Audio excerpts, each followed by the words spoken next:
তাহাজ্জুদ আর ফজরের অভ্যাস আছে যার, রহমত পূর্ণ প্রভাত হয় তার। আলহামদুলিল্লাহি রাব্বিল আলামিন, আসসালাতু ওয়াসসালামু আলা সাইয়্যিদিল মুরসালিন, আম্মা বা'দু, ফাউযু বিল্লাহি মিনাশ শাইতানির রাজীম, বিসমিল্লাহির রহমানির রহিম। আসসালাতু ওয়াসসালামু আলাইকা ইয়া রাসূলুল্লাহ ওয়া আলা আলিকা ওয়া আসহাবিকা ইয়া হাবিবাল্লাহ। আসসালাতু ওয়াসসালামু আলাইকা ইয়া নবিয়াল্লাহ ওয়া আলা আলিকা ওয়া আসহাবিকা ইয়া নূরাল্লাহ। আজকের অনুষ্ঠান ইনশাআল্লাহ তাবারাক ওয়া তাআলা কোরআনের পাকের তেলাওয়াত, হামদে বারি তাআলা, নাতে রসুলে মকবুল সাল্লাল্লাহু তাআলা আলাইহি ওয়াসাল্লাম এবং যে বিষয় নিয়েছি আজকের অনুষ্ঠানে আলোচনা করার জন্য, এই বিষয় নিয়েও কিছু কথা বলবো নেকির দাওয়াতের উদ্দেশ্যে, এবং আপনাদের কল SMS-গুলো আজকের অনুষ্ঠানে অ্যাড করার চেষ্টা করবেন ইনশাআল্লাহ তাআলা। নবী রাহমাত শফিয়ে উম্মত সাল্লাল্লাহু তাআলা আলাইহি ওয়াসাল্লামের আলিশান ফরমান হচ্ছে, যে ব্যক্তি সকালে এবং সন্ধ্যায় তিনবার করে দুরূদ শরীফ পাঠ করবে, আল্লাহ তাবারক ওয়া তাআলা ওই ব্যক্তির ওই দিন ও রাতের গুনাহকে ক্ষমা করে দিবেন। সাল্লু আলাল হাবিব সাল্লাল্লাহু তাআলা আলা মুহাম্মদ সাল্লাল্লাহু তাআলা আলাইহি ওয়াসাল্লাম। দর্শক শ্রোতা, চলুন আমরা ভালো ভালো নিয়ত সহকারে কোরআনে পাকের তেলাওয়াত শুনি, এরপরে আজকের বিষয়ও জানাবো, হামদে বারি তাআলাও শুনবো। আল্লাহ চাই ইনশাআল্লাহ তাআলা জি কোরআনে পাকের তেলাওয়াত শুনিয়ে দিই। আউযু বিল্লাহি মিনাশ শাইতানির রাজীম। বিসমিল্লাহির রহমানির রহিম। ক্বালু তায়িরুকুম মা'আকুম আইন যুক্কিরতুম বাল আনতুম কওমুন মুসরিফুন। وجاء من أقصى المدينة رجل يسعى قال يا قوم اتبعوا المرسلين اتبعوا من لا يسألكم أجرا وهم مهتدون صدق الله العظيم। সুবহানাল্লাহ, সুবহানাল্লাহ। এমন লোকদের অনুসরণ করো যারা তোমাদের কাছে কোনো প্রতিদান চায় না, আর তারা এই সকল লোকদেরকে অনুসরণ করতে বলছেন আল্লাহ তাবারক ওয়া তাআলা, যারা কোনো প্রতিদান চায় না, এবং আল্লাহ তাবারক ওয়া তাআলার পথ, সৎ পথ পাওয়া যাবে যাদেরকে অনুসরণ করলে, ওই সকল ব্যক্তিদেরকেই অনুসরণ করতে বলা হয়েছে কোরআনে পাকের মধ্যে। দর্শক শ্রোতা, পৃথিবীতে আমরা মানুষ হিসাবে আল্লাহ তাবারক ওয়া তাআলা আমাদেরকে পাঠিয়েছেন, আল্লাহ তাআলার অনেক বড় দয়া আলহামদুলিল্লাহ। যেহেতু মানুষ হিসাবে আমরা দুনিয়াতে এসেছি আর মুসলমান হয়েছি, ইমানদার হয়েছি, আল্লাহ তাবারক ওয়া তাআলার দয়ায় নিজেকে ইমানদার বলে দাবি করছি। আর এই পৃথিবীর যে নিয়ম সিস্টেম আল্লাহ তাবারক ওয়া তাআলা দিয়ে রেখেছেন, আপনাকে আমাকে পরিশ্রম করতে হয়, কাজ করতে হয়, রুজি রোজগার করতে হয়, সংসার চালাতে হয়, সমাজে বসবাস করতে হয়। একটা সময় গিয়ে আমরা দিন শেষে ক্লান্ত হয়ে পড়ি। যখন বেশি পরিশ্রম হয়ে যায়, কাজের টাইমিংটা লং টাইম হয়ে যায়, এই কাজের ডিউরেশনটা যখন লং টাইম হয়ে যায়, তখন আমরা কি করি? একটু ক্লান্ত হয়ে পড়ি। দিন শেষে প্রত্যেকটা ব্যক্তি ক্লান্ত হয়ে পড়ে। সে শারীরিকভাবে পরিশ্রম করুক আর টেকনিক্যালভাবে সে পরিশ্রম করুক, যেভাবেই করুক না কেন, একটা সময় গিয়ে আপনি আমি কিন্তু ক্লান্ত হয়ে পড়ি। এমন লোকদেরকে পাবেন আপনি, যারা অফিস করে শুধু কম্পিউটারে বসে, আর যা যা দরকার ইমেল করা, ইমেল চেক করা, সার্চিং করা, কোনো কিছু বের করা, ডিজাইন দেখা, শারীরিক কোনো পরিশ্রম করে না, কিন্তু এখানে বসে বসে নিজের দিমাগ, নিজের বুদ্ধিকে খাটাচ্ছে। তারপরেও যখন 5, 6, 7, 8, 9 ঘন্টা পার হয়ে যায়, তখন লোকটা ক্লান্ত হয়ে পড়ে। আর পারছি না, আজকে অনেক সময় হয়ে গেছে, চোখগুলো লাল হয়ে গেল দীর্ঘ সময় ডিসপ্লের দিকে তাকিয়ে থাকতে থাকতে। এরপরে দীর্ঘ সময় একটা জিনিস নিয়ে ভাবতে ভাবতে, চিন্তা করতে করতে মাথার কাজ করছে না, বসে থাকতে থাকতে কোমরটা ব্যথা হয়ে গেছে। এই 7-8 ঘন্টা পরিশ্রম করার পরে, এটা তার জন্য একটা পরিশ্রম, এই পরিশ্রম করার পরে লোকটা ক্লান্ত হয়ে যায়। আপনি আমি ক্লান্তর পরে কি করি? যখন ক্লান্ত হয়ে পড়ি, এরপরে আপনার আমার কাজ কি থাকে, চিন্তা ভাবনা কি থাকে? একটু বিশ্রাম নিই, তাই না? একটু বিশ্রাম নেওয়ার চিন্তাভাবনা আমাদের মাথায় আসে। একটু বিশ্রাম নেই, বিশ্রাম নিলেই ক্লান্তিটা দূর হবে, মনটা ফ্রেশ হবে, শরীরটা ঠিক লাগবে, কোমর ব্যথাটা দূর হবে, মাথাটা একটু এলোমেলো হয়ে গেছে না সারাদিন কম্পিউটারের সামনে বসে বসে, একটু ঠিক লাগবে, ভালো লাগবে। এই ক্লান্তিটা দূর করার জন্য একটু বিশ্রামের প্রয়োজন হয়। প্রতিদিন আপনি আমি বিশ্রাম নিচ্ছি, হয়তো রাতে ঘুমাতে গিয়ে, না হয়তো দিনে, না হয়তো টিফিন টাইমে, না হয়তো লাঞ্চ টাইমে, কখনো না কখনো দিনে রাতে মিলেই আমরা বিশ্রাম নিচ্ছি। হায়াতের মধ্যে তো বিশ্রাম প্রতিদিনই কিছু না কিছু নিলাম। আবার এমনও লোক পাবেন যাদের পুরো সময়টাই বিশ্রামে চলে, অলস ব্যক্তিরা, যাদের কাছে কোনো কাজ নেই, তারা শুয়ে বসেই কাটায় এবং মোবাইল ফোন আর সোশ্যাল মিডিয়াতেই থাকে। আজকের আমার এই ক্লান্তি আর এই বিশ্রামের এর মধ্যে আজকের যে টপিক আমি নিয়েছি, দর্শক শ্রোতা, জীবনের শেষ বিশ্রাম কোথায়? আপনি যে সর্বশেষ বিশ্রাম নেবেন সেই স্থানটা কোথায় হবে? সর্বশেষ বিশ্রামাগার যেটাকে আমরা বলতে পারি, সর্বশেষ বিশ্রামের স্থান, একটু রেস্টের স্থান, সেটা কোথায় হবে আপনার সর্বশেষ? এখানে দুইটি দিক ভেসে উঠে। একটা হলো গিয়ে ইন্তেকালের পূর্ব মুহূর্ত আমি যেখানে থাকব সেটাই আমার সর্বশেষ বিশ্রামের স্থান। আমি বলবো আপনার যুক্তি ঠিক আছে, কিন্তু সর্বশেষ বিশ্রাম যদি দেখেন, মুমিনের জন্য জান্নাত, আর সকল মানুষের জন্য সর্বশেষ বিশ্রামের স্থান হলো কবর। আর সেখান থেকেই পরিচয় লাভ হবে যে আপনি জান্নাতে যাবেন নাকি জাহান্নামে যাবেন। আপনার কি আযাবে গ্রেপ্তার হবেন আপনি, নাকি শান্তিময় স্থান জান্নাতের সুসংবাদ আপনি পাবেন? আজকের বিষয় দর্শক শ্রোতা, সর্বশেষ বিশ্রামাগার আলোচনা করব, শুনব কোরআনে পাকের মধ্যে আল্লাহ তাবারক ওয়া তাআলা ইন্তেকাল নিয়ে, মৃত্যু নিয়ে এবং কবর নিয়ে যে সকল আয়াতে কারিমাগুলো আল্লাহ ইরশাদ করেছেন তাও শুনব এবং হাদিসে মোবারকা থেকে কিছু আলোচনা শোনার চেষ্টা করব। পাশাপাশি আল্লাহ চায় আউলিয়া কেরামের যে বাণীগুলো রয়েছে এ সম্পর্কে তাও আমরা শোনার চেষ্টা করব। চলুন আমরা অনুষ্ঠান একটি হামদে বারি তাআলা অ্যাড করি, একটি হামদে বারি তাআলা শুনি।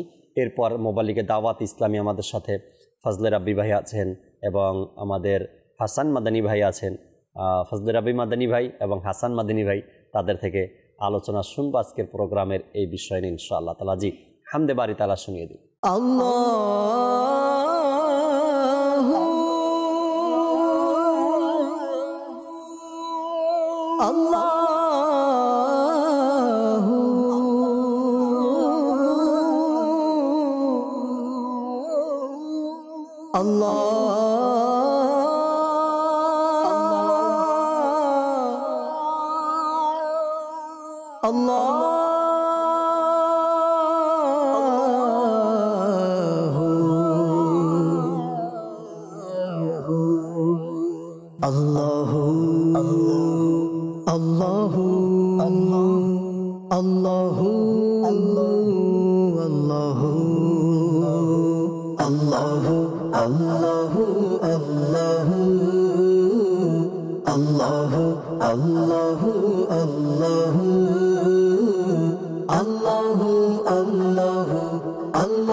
দেখতে চাই হৃদয় তোমায় সুবহানাহু করে জিকির সবে আল্লাহু আল্লাহু। দেখতে চাই হৃদয় তোমায় সুবহানাহু করে জিকির সবে আল্লাহু আল্লাহু। ভুলিনি ভুলবো না খোদা তোমায় কভু, ভুলিনি ভুলবো না খোদা তোমায় কভু। মনে প্রাণে খোদা, মনে প্রাণে খোদা, তুমি তুমি শুধু। আল্লাহু আল্লাহু আল্লাহু আল্লাহু আল্লাহু আল্লাহু আল্লাহু আল্লাহু আল্লাহু আল্লাহু বাগানে গগনে আলোচনা তোমার প্রভাতে নিশীতে আলোচনা তোমার বাগানে গগনে আলোচনা তোমার প্রভাতে নিশীতে আলোচনা তোমার তুমি একক অদ্বিতীয় অনন্ত অসীম তুমি একক অদ্বিতীয় অনন্ত অসীম তব নেই অংশীদার তব নেই অংশীদার জাল্লা জালালুহু আল্লাহু আল্লাহু আল্লাহু আল্লাহু আল্লাহু আল্লাহু আল্লাহু আল্লাহু আল্লাহু আল্লাহু সারা পৃথিবী চায় তোমায় পেতে শুধু মোরা তোমারি বান্দা হে সুবহানাহু সারা পৃথিবী চায় তোমায় পেতে শুধু মোরা তোমারি বান্দা হে সুবহানাহু তুমি পুত পবিত্র অনন্ত অসীম তুমি পুত পবিত্র অনন্ত অসীম হে রহিম রহমান হে রহিম রহমান জাল্লা জালালুহু আল্লাহু আল্লাহু আল্লাহু আল্লাহু আল্লাহু আল্লাহু আল্লাহু আল্লাহু আল্লাহু আল্লাহু পক্ষী কুল করে তোমারি গুণগান চারিদিক শোনা যায় তোমারি শানমান পক্ষী কুল করে তোমারি গুণগান চারিদিক শোনা যায় তোমারি শানমান কেউ বলে খোদা কেউ সুবহানুহু কেউ বলে খোদা কেউ সুবহানুহু আর সবাই বলে লা শারীকা লাহু আল্লাহু আল্লাহু আল্লাহু আল্লাহু আল্লাহু আল্লাহু আল্লাহু আল্লাহু আল্লাহু আল্লাহু মাশাআল্লাহ মাশাআল্লাহ। আমরা রাশেদ মাদানী ভাইয়ের চমৎকার একটি হামদে বারি তাআলা শুনতেছিলাম এতক্ষণ পর্যন্ত। আল্লাহ তাবারক ওয়া তাআলা কবুল করে নিক। মাদানী চ্যানেলের সাথে কোরআনে পাকের তেলাওয়াত, আল্লাহ তাআলার জিকির, ভালো কথাগুলো শ্রবণ করা, আল্লাহ তাআলা আসানি দান করুক, বোঝার তৌফিক দিক। আজকের যে বিষয় দর্শক আমরা নিয়েছি, মানুষের জীবনের সর্বশেষ বিশ্রামাগার। ফজলে রাব্বি ভাই, এভাবে যদি শুরু করি, একজন মানুষ যখন প্রবাসে যায়, 5 বছরের জন্য যায় বা 7 বছরের জন্য, কেউ 3 বছরের জন্য যায়, যখন সে যায় সীমিত সময়ের জন্য যায়, সে জানে হয়তো 5 বছর থাকবো আমি, আর এর আগে যদি চলে আসতে হয় তো আমাকে চলে আসতে হবে, এটা সবাই জানে। এর অনেকগুলো কারণ থাকে। প্রবাসে গেলে বাড়িতে হয়তো বা মা মারা যায়, বাবা মারা যায়, নিজের পাসপোর্ট হারিয়ে যায়, কোম্পানি নিষেধ করে দেয়, অনেকগুলো কারণে 5 বছরের টার্গেট থাকলেও 3 বছরের মাথায় 2 বছরের মাথায় দেশে ফিরে আসতে হয়। তারপরও সেই 5 বছরের জন্য যখন কোনো ব্যক্তি প্রবাসে যায়, তখন 2-3টা ব্যাগ বোঝাই করে মালামাল নিয়ে যায়। কেন 5টা বছর আমাকে সেখানে অতিবাহিত করতে হবে? এই পোশাক, এই জুতা, এই কাপড়, এই সাবান, এই তেল, এই ব্রাশ, এই পেস্ট আমাকে নিয়ে যেতে হবে সেখানে, কিন্তু সেখানে গিয়ে আমাকে কিনতে না হয়। 5 বছরের সামগ্রী প্রায় মানুষ নিয়ে যায়।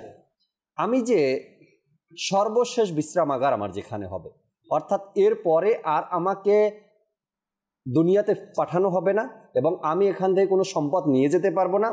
যা কিছু করার আমাকে এই দুনিয়ায় থেকেই শেষ ঠিকানার জন্য নিয়ে যেতে হবে। তো এই 5 বছরে যদি 3টা ব্যাগ হয়, 3টা লাকেজ হয়, তো সর্বশেষ স্থান যেটা, সর্বশেষ জায়গা যেটা, সেটার জন্য আমাদের কেমন প্রস্তুতি থাকা দরকার, কেমন তৈরি থাকা দরকার, কতটুকু তাড়াহুড়া করা দরকার, আমাদের একটা চিন্তার এটা বিষয়। চলুন আমরা ফজলে রাব্বি মাদানী ভাই থেকে আজকের বিষয় নিয়ে কিছু আলোচনা শুনি। জি ভাই। সর্বশেষ বিশ্রামাগার জি। আমাদের কবর, তারপরে মুমিনের জন্য জান্নাত। জান্নাত এটা হলো তার বিশ্রামাগার। হ্যাঁ, কিন্তু দুনিয়াবি ক্ষেত্রে আমরা যদি দেখি আমাদের চোখে, এটাই আমরা দেখি যে মানুষ সর্বশেষ যেখানে গিয়ে বিশ্রাম করে সেটা তার কবর। আর জাকির ভাই, কবরের ব্যাপারটা এমন যে উপর থেকে সব কবরটাই কিন্তু একরকম দেখতে, একই রকম লাগে। জি। আমরা যখন কবরস্থানে যাই দেখি সব কবর কিন্তু একই রকম, ভিতরে কি হচ্ছে আমরা জানি না। কিন্তু জাকির ভাই, ভিতরের অবস্থা কিন্তু এক না। ঠিক আছে। আচ্ছা, অনেক কবর দেখলে কিন্তু ভয়, একটা আতঙ্ক সৃষ্টি হয়। জি, ভিতরে একটা আতঙ্ক লাগে। কোনো ব্যক্তি রাত্রে কিন্তু একা কবরস্থানে যেতে চায় না। ঠিক আছে। আর এমন কোনো ব্যক্তি নাই যে এটা বলবে যে আমি এক রাত কবরস্থানে কাটিয়েছি, এক রাত কবরস্থানে অতিবাহিত করেছি, এমন কোনো ব্যক্তি আপনি পাবেন না। হয়তো আমরা কাউকে দাফন করতে গিয়েছি, কিন্তু আমরা দাফন করে চলে এসেছি, লোকদের সাথে গিয়েছি, লোকদের সাথে চলে এসেছি, অর্থাৎ মানুষের সাথে যাই, মানুষের সাথে চলে আসি, একা আমরা যাই না। কারণ একটা ভয় আছে মানুষের ভিতরে যে এখানে আমি কিভাবে থাকবো। কবরের উপরের অংশটা দেখেই কিন্তু একটা ভয় আছে। হ্যাঁ, এখানে আমি কিভাবে থাকবো। কিন্তু জাকির ভাই, একটা সময় আসবে যে আমাদেরকে সেখানে যেতেই হবে, এমন কেউ নেই সেটা থেকে বাঁচবে, মৃত্যু থেকে রেহাই পেয়ে যাবে, মুক্তি পেয়ে যাবে, এমন কেউ নেই। এমন কাউকেই পাবেন না। আপনি যদি বলেন যে এমন কাউকে দেখান তো যে কখনো কারো মৃত্যু দেখেনি, অথবা এমন কোনো ঘর, এমন কোনো বাড়ি আপনি দেখান যে ঘরে, যে বাসায় কোনো ব্যক্তি মৃত্যুবরণ করেনি, এমন কোনো ঘর পাবেনই না আপনি।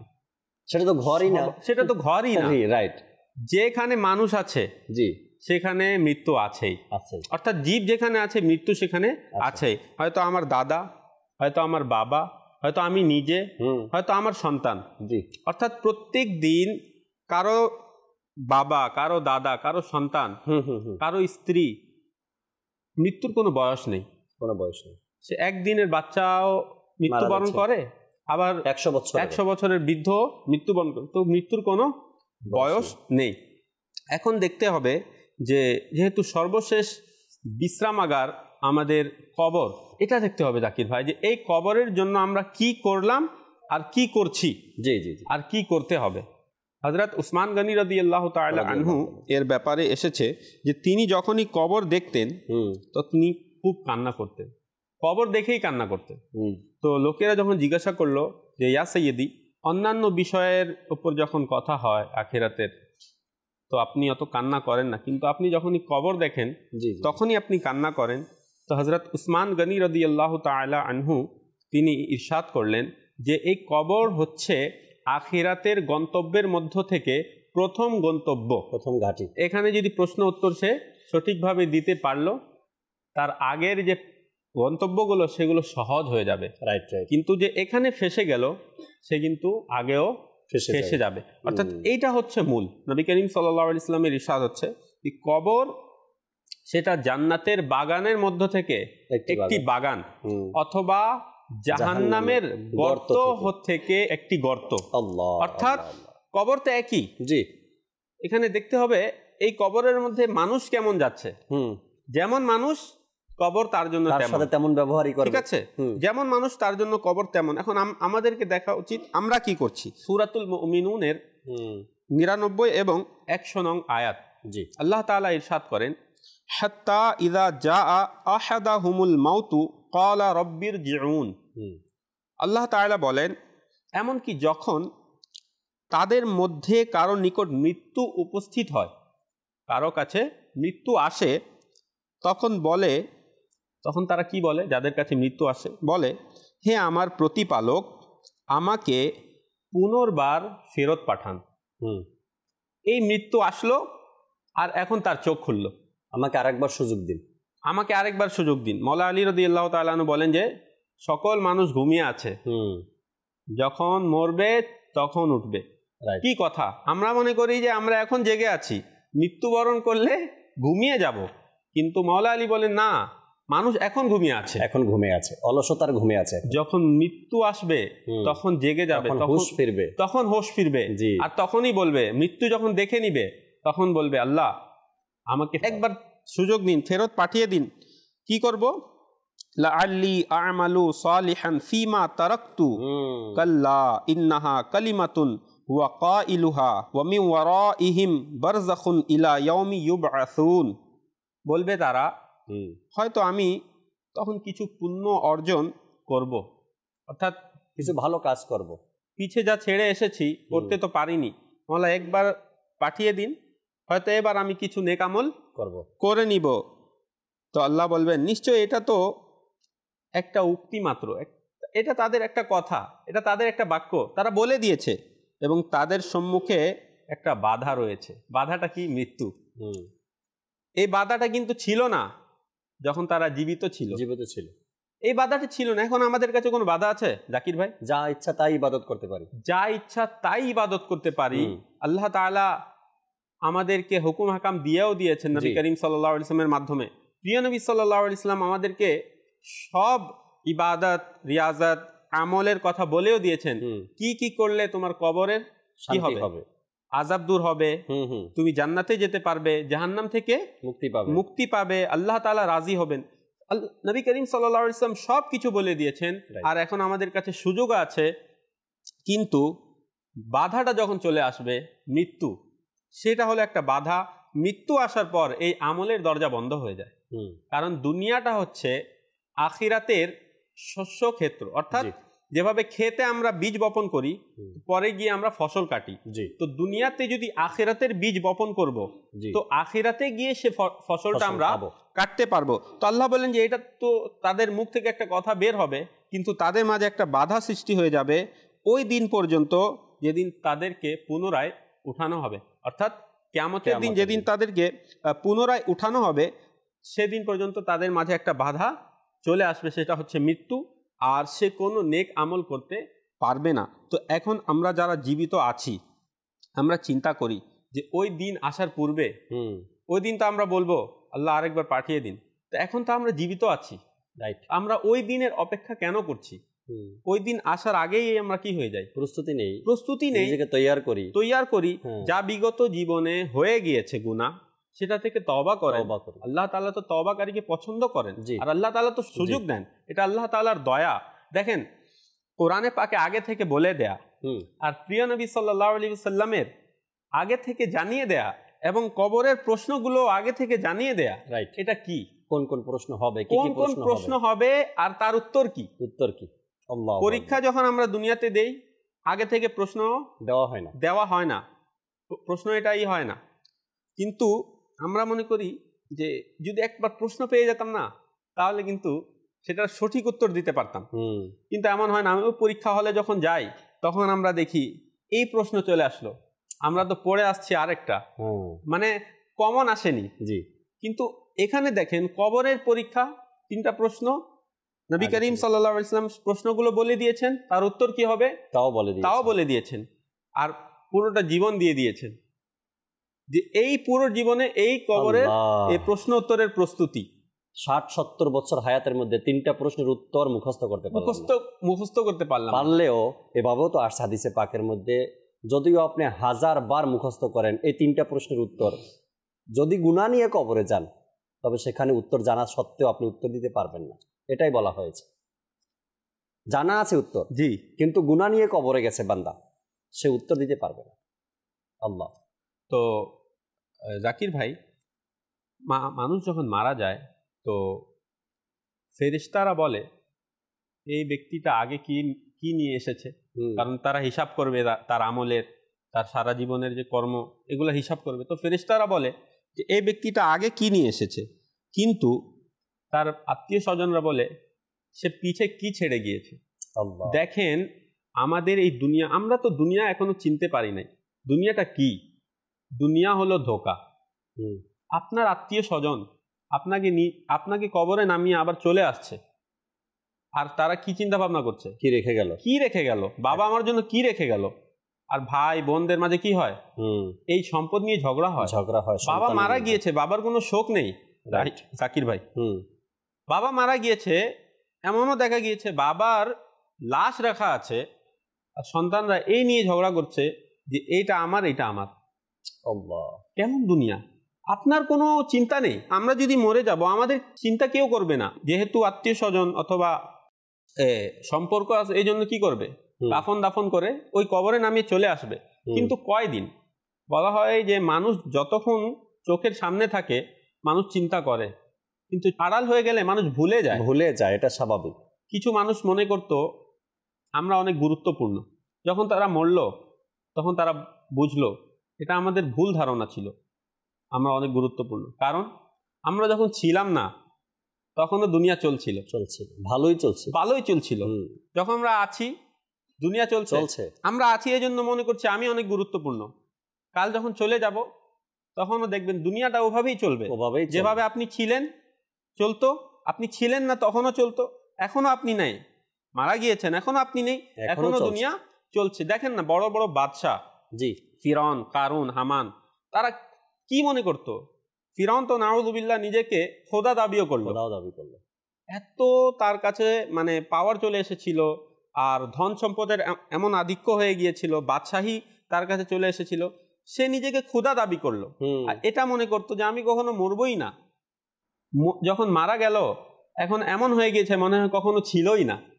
বোঝা গেল মানুষের কোনো সামর্থ্য নেই, মানুষের কোনো শক্তি নেই, মানুষ আজ আছে কাল নেই, বরং একটা নিঃশ্বাসেরও বিশ্বাস নেই। তো আমাদেরকে এটা বুঝতে হবে যে আমরা দুনিয়াতে যার জন্য সব কিছু দিয়ে দিচ্ছি, পরিবারের জন্য, আত্মীয় স্বজনের জন্য, বন্ধু বান্ধবের জন্য, যে আমরা নিজেদের সময়কে কি করছি, ব্যয় করছি, নষ্ট করছি। দেখেন হালাল রিজিক উপার্জন করা এটা অনেক জরুরি, আবশ্যক, কিন্তু কোথায় এটা লেখা আছে যে আপনি নামাজ রোজা ছেড়ে দিয়ে হালাল রুজি উপার্জন করুন? এটা তো কোথাও নেই, বরং হালাল রুজি উপার্জন করার তো আল্লাহ তাআলাই হুকুম দিয়েছেন। কিন্তু আল্লাহ বলেছেন যে কি তোমরা ইবাদত এর মাঝখানে কি করো, হালাল রুজি উপার্জন করো। আগে ইবাদতের কথা বলা হয়েছে, হ্যাঁ, আগে ইবাদতের কথা, জোহর, আসর, মাগরিব, ইশা, 5 ওয়াক্তের নামাজ। আমরা যদি একটা টাইম বের করি নামাজের, যে প্রত্যেক নামাজে কতটুকু সময় লাগে, তাহলে আমরা দেখব ফজরে 10 মিনিট, আর জোহরে 20 মিনিট, আসরে 10 মিনিট, মাগরিবে 10-15 মিনিট, ইশা 20 মিনিট, কতটুকু সময় লাগে? 1 ঘন্টা, সর্বমোট 1 ঘন্টা 1.5 ঘন্টা ধরে নেন। আপনি সারা দিন বন্ধু বান্ধবদের সাথে 3 ঘন্টার আড্ডায় কাটিয়ে দিচ্ছেন, আপনি টিভির সামনে বসলে 2-3 ঘন্টা এমনি চলে যায়।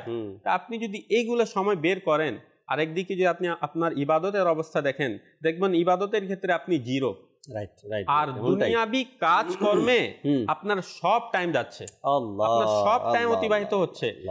জাকির ভাই, এমন ব্যক্তি আফসোস করবে না তো কে করবে? হাতে কিছু থাকবে না। শেষ বিশ্রামের সময় যে অর্থাৎ এভাবে যদি আমরা দেখি যে বিশ্রাম যে দুনিয়াতে আমরা নেই, একটু গাছের নিচে বসে, হয়তো পাটির উপরে বসে, না হয়তো চেয়ারের উপরে বসে, ফ্যানের নিচে বসে, এসি রুমে বসে, আপনি এত ক্লান্ত হয়ে গেলেন দুনিয়াতে কাজ করতে করতে, এত ক্লান্ত হয়ে গেলেন, যখন আপনি একটু বিশ্রামের সময় আসলো, তখন আপনি যেখানে বিশ্রাম নেবেন সেখানে গিয়ে দেখেন ফ্যানটা চলে না, প্রচুর গরম কিন্তু ফ্যানটা চলছে না। বিশ্রামটা কেমন হলো আপনার? আচ্ছা, যেখানে বিশ্রাম নেবেন সেখানে গিয়ে দেখলেন এসি লাগানো নাই, কেমন বিশ্রামটা হলো আপনার? যেখানে বিশ্রাম নেবেন সেখানে গিয়ে দেখলেন রোদ পড়ে, গাছের কোনো ছায়া নেই, কেমন বিশ্রামটা হলো আপনার? ক্লান্ত এতটাই হয়েছেন, বিশ্রামের জন্য একটা জায়গায় আপনি পৌঁছালেন, আর বিশ্রাম করতে গিয়ে দেখেন সেখানে না গাছের ছায়া আছে, না ফ্যান আছে, না এসি আছে, উল্টো আরও রোদ পড়ছে, তখন আপনার বিশ্রামটা আর বিশ্রাম হলো না। দুনিয়া থেকে এত কষ্ট পরিশ্রম দুনিয়া করতে করতে করতে করতে শেষ বিশ্রামের জায়গায় যখন গিয়ে পৌঁছালেন কবরে, আর সেখানে গিয়ে দেখেন শান্তির মতো কিছু নেই আপনার কবরে, অর্থাৎ আযাবের ফেরেশতা আগে থেকেই তৈরি।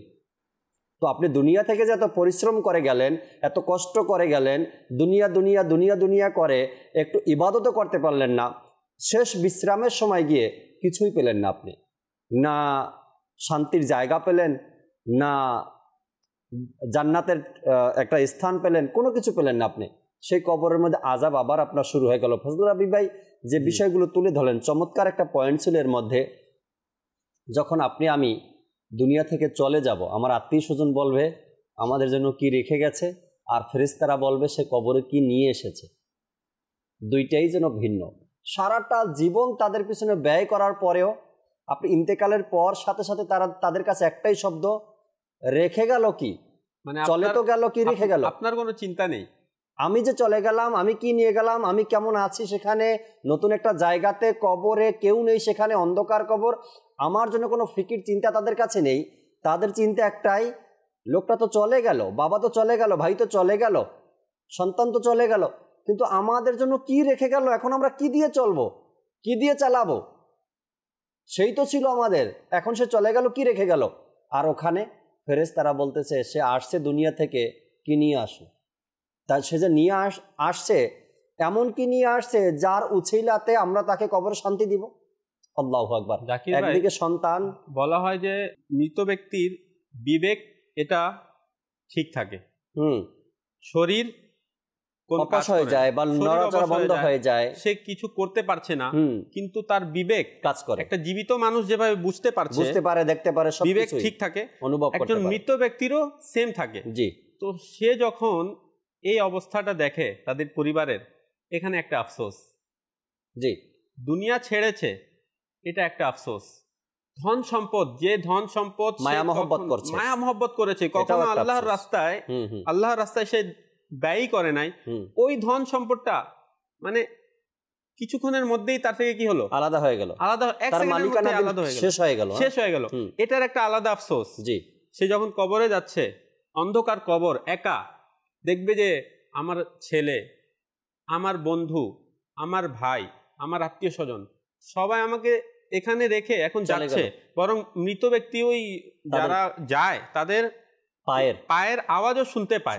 এটা একটা আলাদা আফসোস।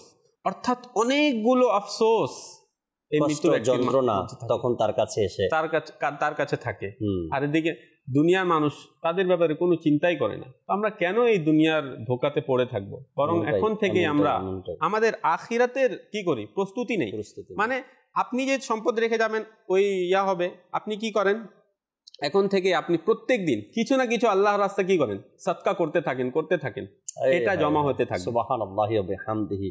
আমি দর্শককে বলবো, এতদিন যাই করছি আমরা, সকালবেলা সারা রাত আপনি আরাম করছেন, সকালে উঠেই ফজরের নামাজটা পড়েন, 4 রাকাত নামাজ, ওযু করেন, 4 রাকাত নামাজ পড়েন, ফজরের নামাজ। যদি আপনি সুখ খুঁজে না পান, শান্তি খুঁজে না পান, একটা হলো গিয়া হৃদয়ের শান্তি, আত্মার প্রশান্তি, আর একটা হলো গিয়ে শারীরিক শান্তি, যদি না পান তখন বলবেন না পাইনি। একদম 100-এ 100, কোনো মিস নেই। আপনি নামাজ পড়বেন তো আপনি শান্তি পাবেন। এরপরে কাজে লেগে যান, অফিস আদালত যাই আপনার আছে, জোহরের সময় হলে জোহরের নামাজটা আদায় করেন। যখন রুকুতে যাবেন, কি এক প্রশান্তি আপনার অন্তরে অনুভব হবে, সেটা আপনি প্রকাশ করার মতো ভাষা খুঁজে পাবেন না। এরপরে সেজদাতে যাবেন, উঠতে মন চাইবে না, রিয়েল বলছি আপনাকে, উঠতে মন চাইবে না সেজদা থেকে। একজন রিক্সা ড্রাইভার, সে যখন পরিশ্রম করে সকাল থেকে নিয়ে সন্ধ্যা পর্যন্ত, একটু অজু করে ফ্রেশ হয়ে যায়, আল্লাহর ঘর মসজিদে গিয়ে নামাজে দাঁড়িয়ে যায়। ওই পরিশ্রমী ব্যক্তিটা যখন সেজদাতে যায়, এর চাইতে শান্তি পৃথিবীতে তার কাছে আর কিছুই হতে পারে না। এই সেজদাতে যাওয়াটা, পরিশ্রম করার পরে আপনি একবার ট্রাই করে দেখেন, যে কথাগুলো বলছি এখন, এই কথাটা একটু ট্রাই করে দেখেন। যে খুব পরিশ্রম হচ্ছে আপনার, পানির পিপাসা লেগে গেছে, প্রচুর রোদ গরম, অজু করেন, যে ওয়াক্তের নামাজ এখন, সেই ওয়াক্তের নামাজের নিয়ত করে দাঁড়িয়ে যান, কিয়াম, রুকু, সেজদাতে যান। যেমনভাবে বডির একটা শান্তি মিলে, তেমনিভাবে হৃদয়ের অন্তরে একটা প্রশান্তি মিলে এখানে, দুয়োটা দিক থেকে। আল্লাহ চাই ইনশাআল্লাহ তাবারক ওয়া তাআলা আপনার এই যে পরিশ্রম যেটা করছেন, এটা ভুলে যাবেন আল্লাহ তাআলার ইবাদতের মাধ্যমে। আর শান্তি যেটা খুঁজে পাবেন, সেটা পৃথিবীতে আপনাকে কেউ দিতে পারবে না ইনশাআল্লাহ তাবারক ওয়া তাআলা। দর্শক, চলুন আমরা একটি নাতে রাসূল মকবুল সাল্লাল্লাহু আলাইহি সাল্লাম শ্রবণ করি। এরপর আমাদের সাথে হাসান মাদানী ভাই আছেন, কিছু কথা তার থেকেও শুনবো। আপনাদের কল, SMS গুলো আজকের অনুষ্ঠানে অ্যাড করার চেষ্টা করবো আল্লাহ ইনশাআল্লাহ তাআলা। জি, আমাদের একটি নাতে রসুল শুনিয়ে দিন। যার প্রিয় নাম মুস্তাফা সাল্লি আলা মুহাম্মাদিন তারি তারে পেলাম খোদা সাল্লি আলা মুহাম্মাদিন যার প্রিয় নাম মুস্তাফা সাল্লি আলা মুহাম্মাদিন রূহুল আমিন গেলেন রয়ে নবী গেলেন আরশ পানে রূহুল আমিন গেলেন রয়ে নবী গেলেন আরশ পানে আরশে আযম দিল সাড়া আরশে আযম দিল সাড়া সাল্লি আলা মুহাম্মাদিন যার প্রিয় নাম মুস্তাফা সাল্লি আলা মুহাম্মাদিন বিপদ তাহার দূর হয়েছে ভাগ্য তাহার খুলে গেছে বিপদ তাহার দূর হয়েছে ভাগ্য তাহার খুলে গেছে যে পড়েছে এই ওজিফা যে পড়েছে এই ওজিফা সাল্লি আলা মুহাম্মাদিন যার প্রিয় নাম মুস্তাফা সাল্লি আলা মুহাম্মাদিন দেহ পিঞ্জর হতে আমার আত্মা যখন নেবে বিদায় দেহ পিঞ্জর হতে আমার আত্মা যখন নেবে বিদায় মুখে যেন থাকে খোদা মুখে যেন থাকে খোদা সাল্লি আলা মুহাম্মাদিন যার প্রিয় নাম মুস্তাফা সাল্লি আলা মুহাম্মাদিন যখন ফেরেশতা কবরে নবীর চেহারা দেখাবে যখন ফেরেশতা কবরে নবীর চেহারা দেখাবে পড়ি যেন সেথায় খোদা পড়ি যেন সেথায় খোদা সাল্লি আলা মুহাম্মাদিন যার প্রিয় নাম মুস্তাফা সাল্লি আলা মুহাম্মাদিন সালিক যেন হাসর মাঠে প্রিয় নবী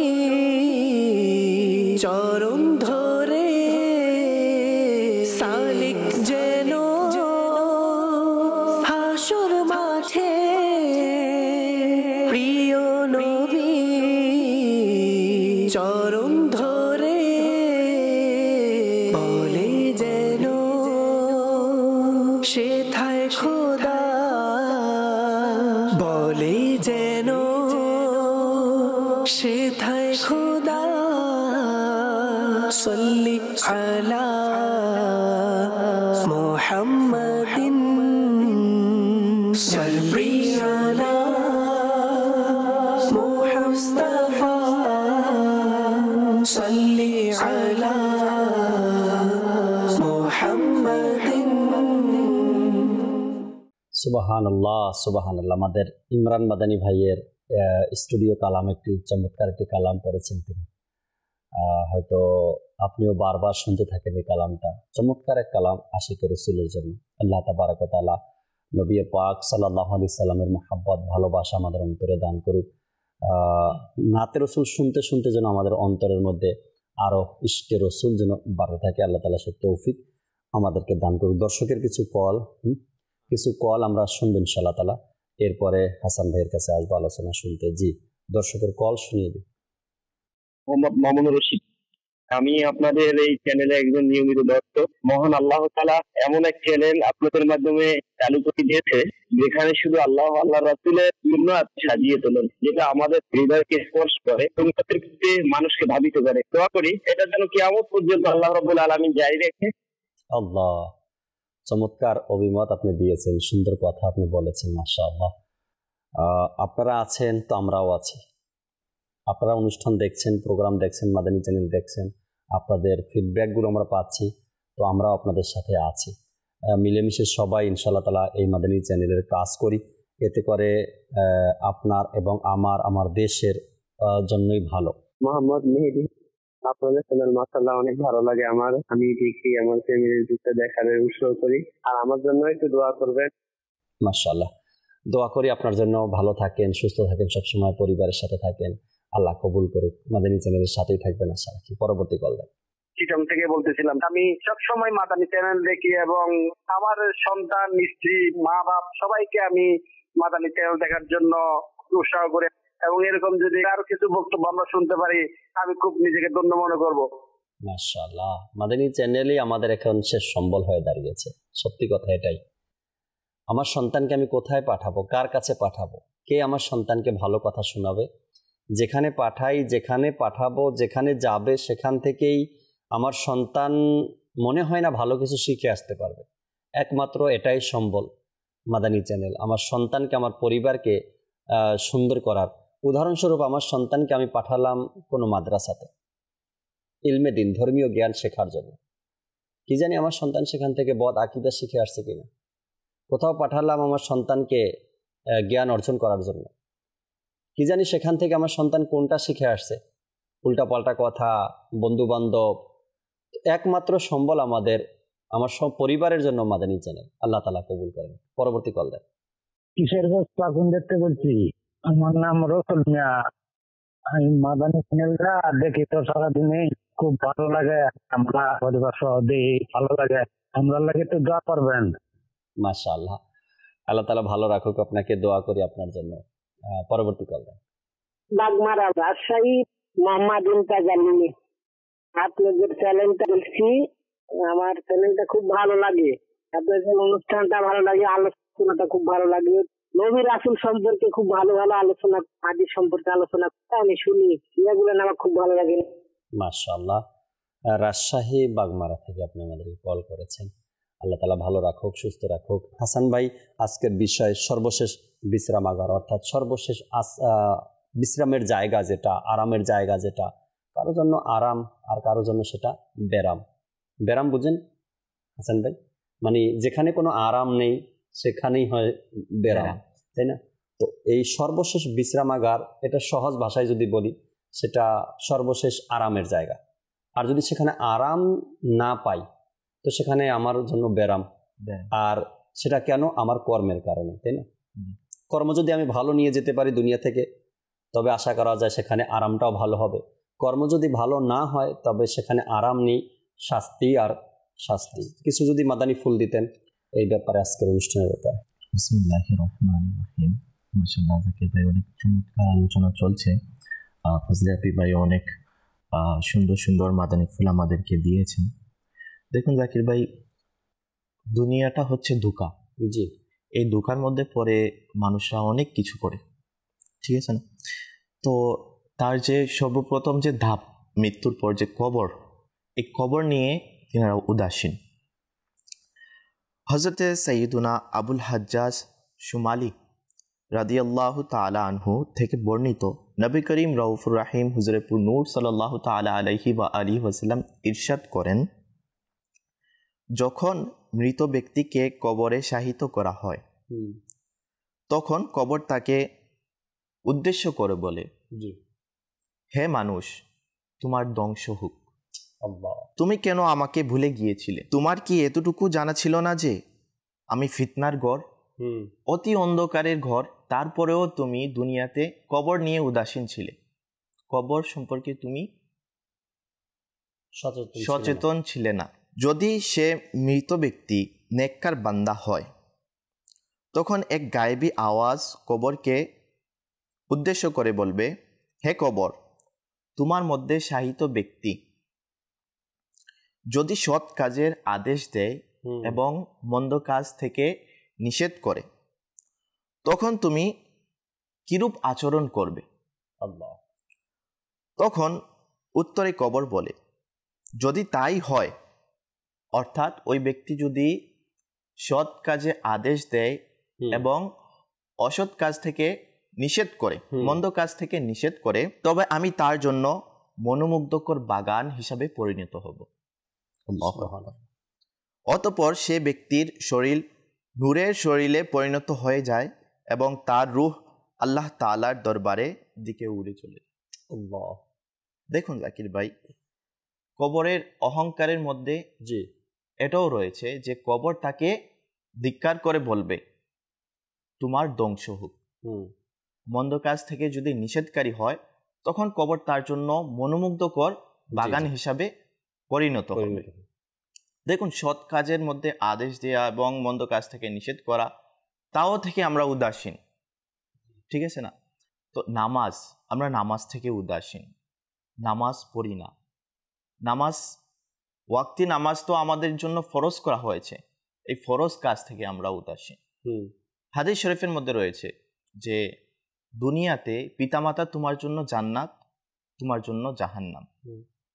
তো পিতামাতার আমরা তেমন খেয়াল করি না, খেয়াল রাখি না, ঠিক আছে না? যে পিতামাতা আমার জন্য জান্নাত, জান্নাতের পাওয়ার জন্য আমরা পিতামাতাকে নিয়ে কি করি?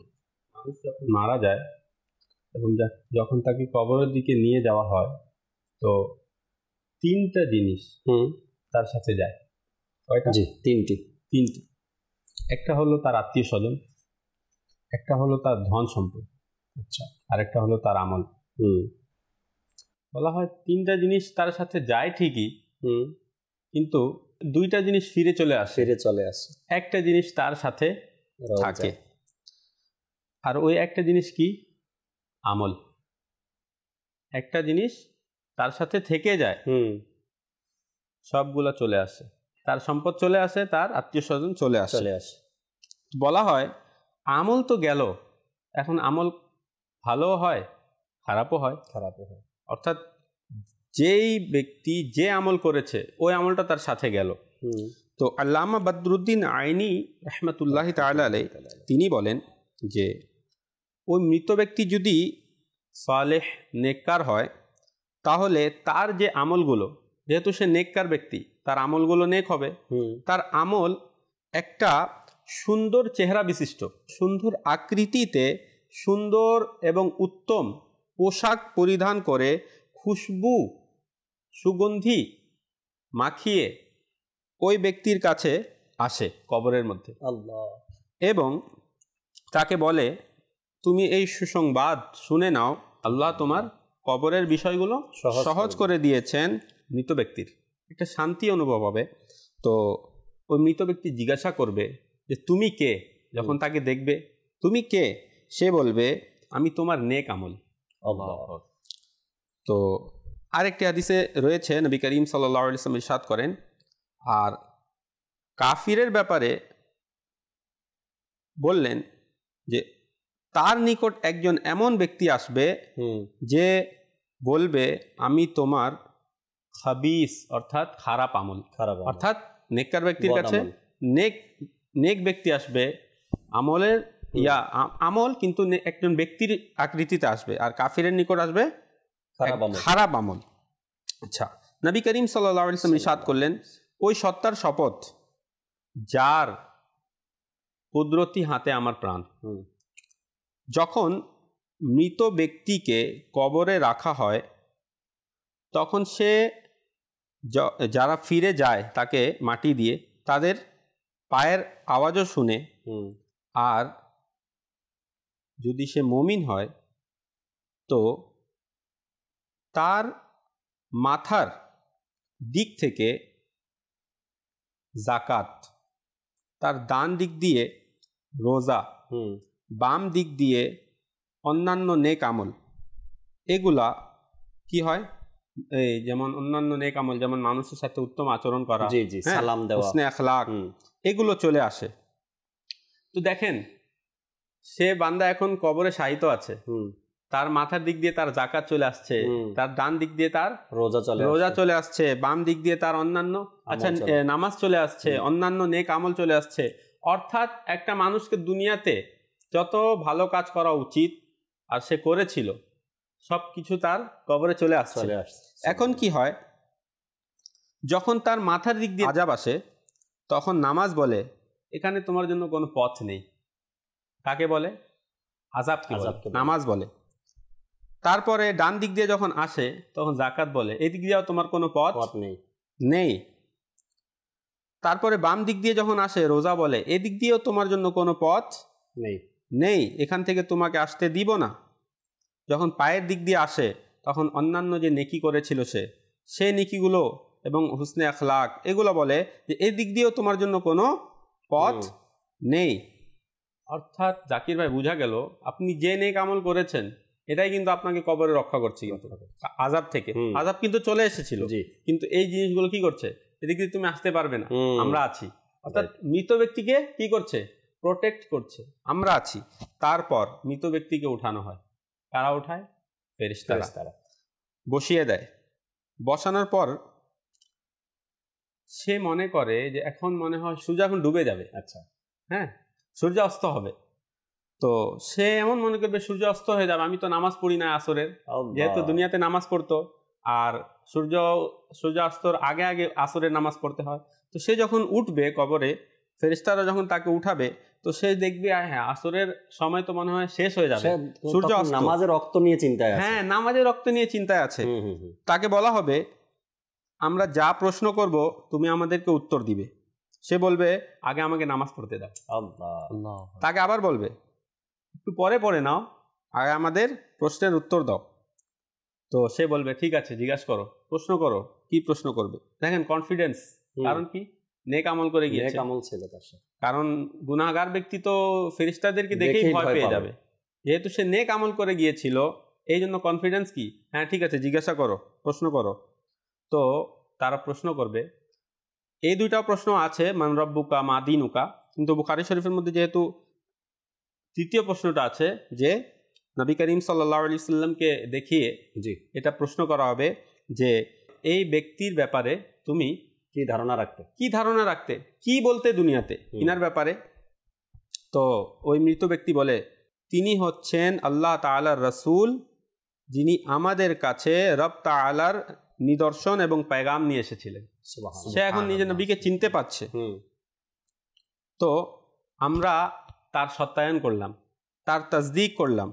তখন তাকে বলা হয় তুমি সত্য বলেছ, তুমি সত্য বলেছ, আর তুমি এর উপরই ইন্তেকাল করেছো, এর উপরই তুমি তোমার ইন্তেকাল হয়েছে। তার কবরকে তার চোখ যত দূর যায় তত দূর পর্যন্ত প্রশস্ত করা হয়।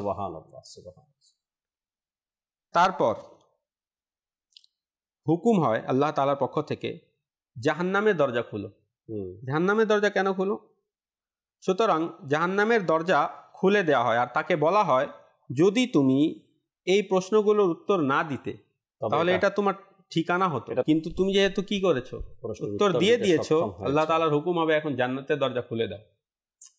জাহান্নামের দরজা এই জন্য খোলা হয়েছিল, দেখুক যে আমার জন্য কি ছিল যদি আমি দুনিয়াতে ভালো কাজ না করতাম। এটা দেখানোর পর তো তার খুশি আরো বেড়ে যাবে, কত বড় আযাব থেকে রক্ষা পেয়েছি। জাহান্নামের দরজা বন্ধ, জান্নাতের দরজা, জাহান্নাম দেখিয়ে জান্নাত। হ্যাঁ, জান্নাতের দরজা এখন খুলে দেয়া হবে। এখন কিয়ামতের আগ পর্যন্ত এই কবরের মধ্যে শান্তিতে থাকবে। অর্থাৎ তার তো একটা ভালো ইয়া চলে আসছে যে ইনশাআল্লাহ কিয়ামতের দিন তো আমার জন্য জান্নাত আছেই। এই প্রথম ঘাটিতে সফল কাম হয়ে গিয়েছে। কিন্তু কাফিরের ব্যাপারটা কিন্তু আলাদা হবে, আলাদা। মুনাফিকের জন্য সে বলবে কি, নবী করিম সাল্লাল্লাহু আলাইহি ওয়াসাল্লামকে দেখে বলবে যে আমি তো ওনাকে চিনিই না। আল্লাহ। ফেরেশতারা বলবে ওনার ব্যাপারে কি বলতে? সে বলবে লোকেরা কিছু বলতো ওনার ব্যাপারে, ওইটাও আমিও বলতাম। নাউযুবিল্লাহ। অনেকে আছে না নবী করিম সাল্লাল্লাহু আলাইহি ওয়াসাল্লামের শানে গুস্তাখি করে, বেয়াদবি করে, তো ওই কাফির ব্যক্তিটা ওই সুরেই সুর মিলাবে। লোকেরা কিছু বলতো, মানুষেরা কিছু বলতো ওনার ব্যাপারে, আমিও ওইটাই বলতাম। হ্যাঁ, তো তার ব্যাপারে কি হবে? ওই জান্নাতের দরজা খোলা হবে তার জন্য, তার জন্য না, তাকে দেখানোর জন্য। জান্নাত দেখিয়ে তাকে জাহান্নাম। তুমি যদি উত্তরগুলো দিয়ে দিতে তাহলে তোমার জন্য এই ঠিকানা ছিল, স্থান তোমার জন্য ছিল। কিন্তু যেহেতু তুমি উত্তর দিতে পারোনি, জান্নাতের দরজা বন্ধ করে জাহান্নামের দরজা তার জন্য খুলে দেয়া হবে। আর সে কি হবে?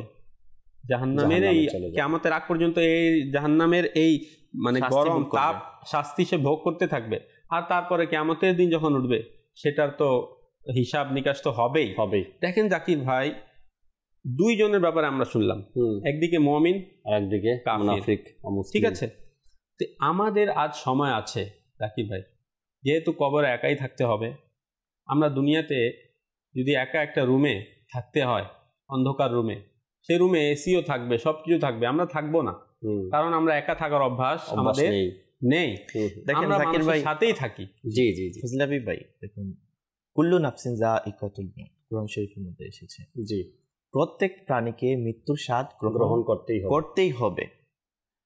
আপনি যদি মৃত্যু থেকে ভাগেন বা মৃত্যু মনে করেন যে আমি মৃত্যু থেকে পালিয়ে থাকবো, কিন্তু এরকম হবে না। কারোর সাথে হয়নি, আজ পর্যন্ত কারোর সাথে এরকম হয়নি।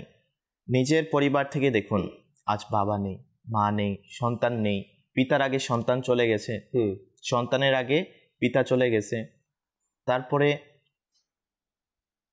দেখুন যে একটা যে সিরিয়াল দাদা জীবিত থাকা অবস্থায় নাতিও চলে যায়, এমন অনেক আছে। তো আমাদের যাওয়ার সিরিয়াল যেহেতু নাই, কে কখন কার আগে কে যাবে এর কোনো সিরিয়ালই নেই, তো আমাদেরকে মৃত্যুর কোনো ভরসা নেই, সেভাবেই নেওয়া উচিত। আমরা যখন যখন সর্বশেষ বিশ্রামাগার, যখন আমরা আরাম করি, বিশ্রাম করি, অনেক আরামায়েশের জায়গায় ভালো একটা বিছানা দরকার হয়, মাথার নিচে দেওয়ার জন্য বালিশ দরকার হয়, এসি যদিও না থাকে কমপক্ষে ফ্যানের দরকার হয়, এরপরে মশারিরও দরকার হয়, শীতের দিন হলে তো কম্বলেরও দরকার হয়, হিটার যদিও না থাকে ঘরের মধ্যে কমপক্ষে কম্বলের প্রয়োজন হয়। জি, আরামের জন্য, বিশ্রামের জন্য। এটা কেন? এতটুকু তো দরকার একজন মানুষের জন্য। গরমের দিনে একটা ফ্যান দরকার, শীতের দিনে একটু কম্বল দরকার, আর কমপক্ষে একটা তোষক বিছানো দরকার বা জাজিম বিছানো দরকার, আর একটা মশারিও দরকার। না, মশারি ছাড়াও থাকা যাবে না। জি, যতটুকু না হইলে চলে না, এতটুকু একটা মানুষ জোগাড় করেই তারপরে বিশ্রাম করে, আরাম করে, এতটুকুই করেন, এর চেয়ে বেশি দরকার নেই।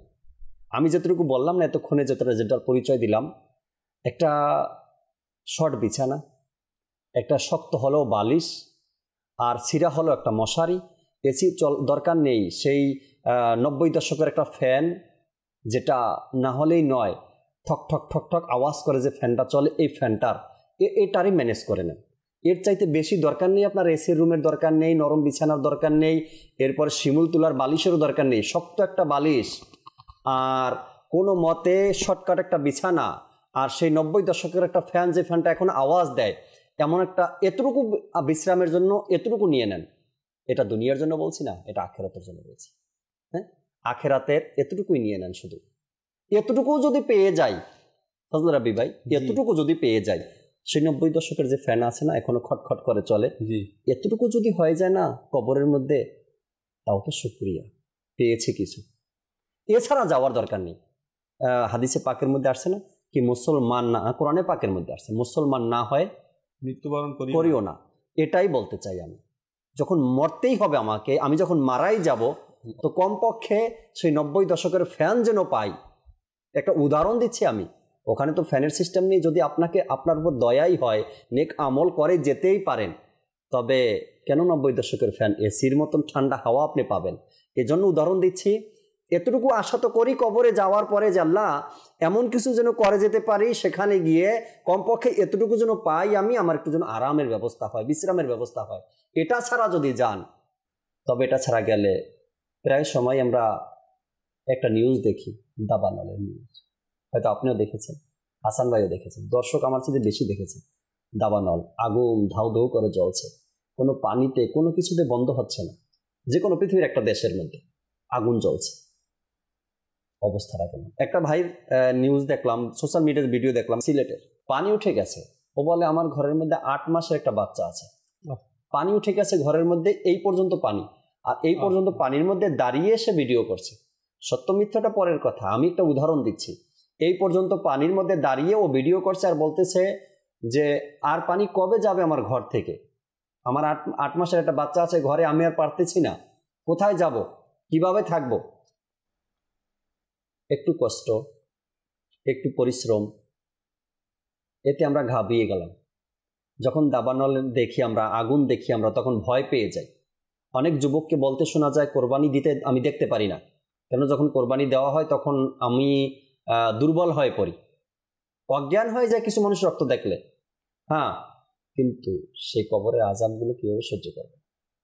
আছে কোনো অপশন? আছে কোনো অন্য কোনো আপনার জন্য অপশন, যেটা আপনি অপশনটা অ্যাপ্লাই করে সেখান থেকে রক্ষা পেয়ে যাবেন? যদি না থাকে আপনার আমার জন্য, তবে এই যে দুনিয়াটা আছে এটাই আমাদের একটা ভালো জায়গা, ভালো স্থান, ভালো কিছু করে যাওয়ার। আর ভালো কিছু করার জন্য আপনাকে যে লক্ষ কোটি টাকা খরচ করতে হবে, আপনাকে সুফি হতে হবে, এমন কিছু নেই এখানে।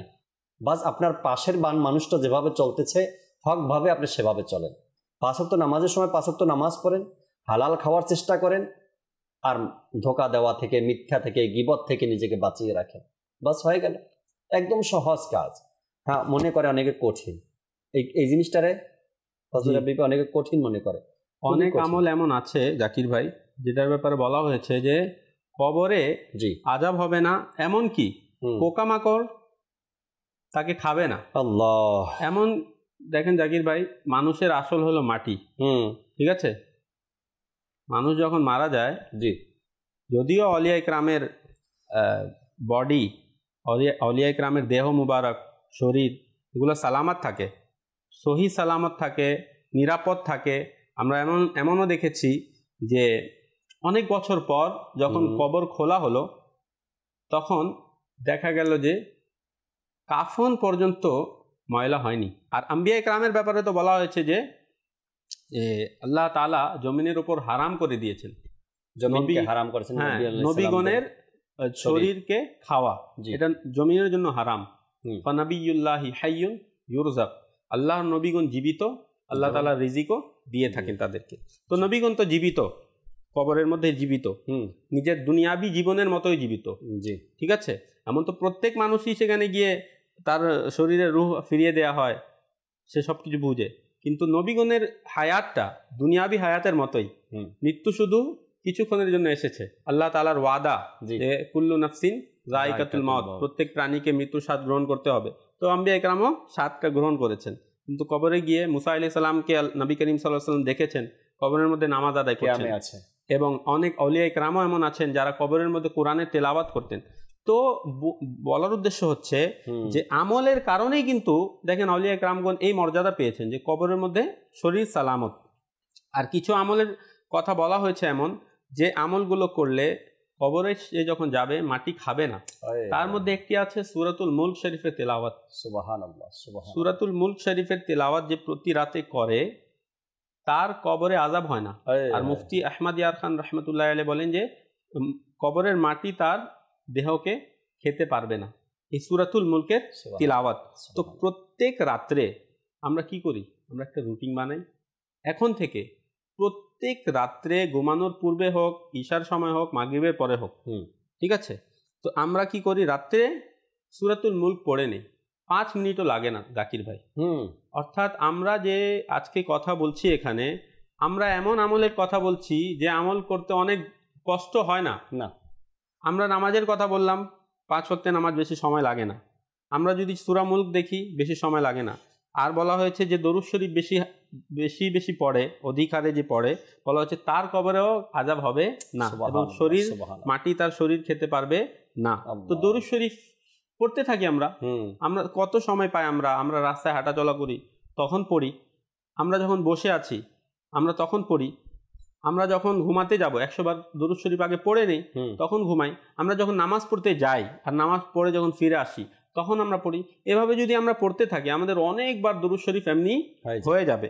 এ হলো আপনার দরুদ শরীফ আর সূরাতুল মুলক। আর অনেক কথা বলা হয়েছে, যেমন মানুষের সাথে ভালো আচরণ করা, জি ঠিক আছে, তারপরে চরিত্র, হ্যাঁ, তারপরে মসজিদ আবাদ করা, মসজিদ নির্মাণ করা, মসজিদ আবাদ করা, এই সকলের ব্যাপারে বলা হয়েছে যে কবরে তাদের কি হবে, আযাব হবে না, তাদের শান্তি হবে। দেখেন জাকির ভাই, এটাও বলা হয়েছে যে যেটা বলছিলাম, মানুষের আসল হলো মাটি, মানুষ তো মাটিতে চলে যায়, কিন্তু তাদের রূহ বাকি থাকে। মাটি সেটা মৃত্যুবরণ করেছে, রূহ মরে নাই, রূহ মরে না।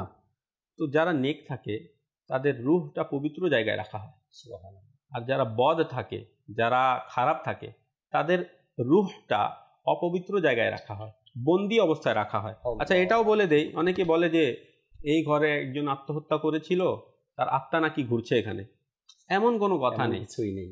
একজন যখন মারা যায়, যদি সে খারাপ থাকে তাহলে তার রূহটা বন্দি করে রাখা হয়, কয়েদ করে রাখা হয়। এখন একজন বন্দি আছে, সে আসবে কিভাবে? কিন্তু যারা নেককার থাকে তাদের রূহটা পবিত্র জায়গায় রাখা হয়। আর এটাও বলা হয়েছে জান্নাতে একটা সবুজ রঙের পাখি আছে, ওই পাখির মধ্যে তার রূহটা রাখা হয়, আর সে যেখানে ইচ্ছা উড়ে যেতে পারে। অর্থাৎ তার রূহটা মুক্ত থাকে, কারণ সে একটা ভালো রূহ, তার রূহটা মুক্ত থাকে। এখন আমরা এখানে দেখি বলা হয়েছে কবরের মধ্যে যখন মানুষ যায়, তাকে ভয় দেখানোর জন্য ওই বস্তুগুলোই চলে আসে যা থেকে সে দুনিয়ায় ভয় পেত। এখন আমরা দেখি আমরা কি কি জিনিস দিয়ে ভয় পাই, আর ওটাই চলে আসবে। কুকুর সামনে যদি রাত্রে চলে আসে, কে আছে ওই রাস্তা দিয়ে যায়, রাস্তা ঘুরে অনেক দূর থেকে যেতে হলেও সে ওই ঘুরে যাবে, কিন্তু এই রাস্তা দিয়ে যাবে না, কারণ কি কুকুর আছে। কুকুরের ভয়, বিড়ালের ভয়, ইঁদুরের ভয়, রাত্রে যদি ইঁদুর যাওয়া আসা করে মানুষ ভয় পায়, তেলা পোকার ভয়, টিকটিকির ভয়, পিঁপড়ার ভয়, সাপের ভয়। তো কবরস্থানে যখন যাই আমরা, যখন পিঁপড়া কামড় দেয় জাকির ভাই, ওইটা কিন্তু সহ্য করার মতো না, এমন পিঁপড়া থাকে। এই জিনিসগুলোর ভয় কিন্তু আমরা দুনিয়ায় করি। যদি আমল না থাকে, নেক আমল, আর যদি কবরে যান, এই জিনিসগুলো কবরে আসবে, পালানোর জায়গা নেই, কই যাবেন? আজই আমরা চিন্তা করি, এখন থেকে নেক আমল শুরু করি, আল্লাহকে রাজি করার চেষ্টা করি, ইনশাআল্লাহ দেখবেন আমাদের কবর ভালো হয়ে যাবে, আলোকিত হবে ইনশাআল্লাহ তাবারাক ওয়া তাআলা। ফজলে রাব্বি ভাইয়ের সাথে সাথে আরো একটি কথা বলবো আমি, সেটা হলো কোনো আশিকে রসুলের দেহ মাটিতে খেতে পারে না। যদি সত্যিকারের ইশকে রসুল অন্তরে রাখতে পারে এবং সেই ইশকে রসুল নিয়েই দুনিয়া থেকে বিদায় নিতে পারে, তার দেহ মোবারক, তার বডিও মাটিতে স্পর্শ করবে না, তার কাফনও সুরক্ষিত থাকবে। তবে মোহাব্বত ওইভাবেই আমার নবীকে করতে হবে। আল্লাহ তাবারাক ওয়া তাআলা আমাদেরকে বোঝার আর আমল করার তৌফিক দান করুক, আমিন বিজাহিন নবীল আমিন সাল্লাল্লাহু তাআলা আলাইহি ওয়াসাল্লাম। দর্শক শ্রোতা, ইনশাআল্লাহ তাবারাক ওয়া তাআলা আগামী পর্বে আবারও রাহমাতুল প্রভাত এই অনুষ্ঠানের নতুন একটি বিষয় নিয়ে আপনাদের সামনে উপস্থিত হওয়ার চেষ্টা করব। ততক্ষণ মাদানী চ্যানেলের সাথেই থাকুন। সাল্লু আলাল হাবিব সাল্লাল্লাহু তাআলা আলা মুহাম্মদ সাল্লাল্লাহু তাআলা আলাইহি ওয়াসাল্লাম। তাহাজ্জুদ আর ফজরের অভ্যাস আছে যার, রহমত পূর্ণ প্রভাত হয় তার।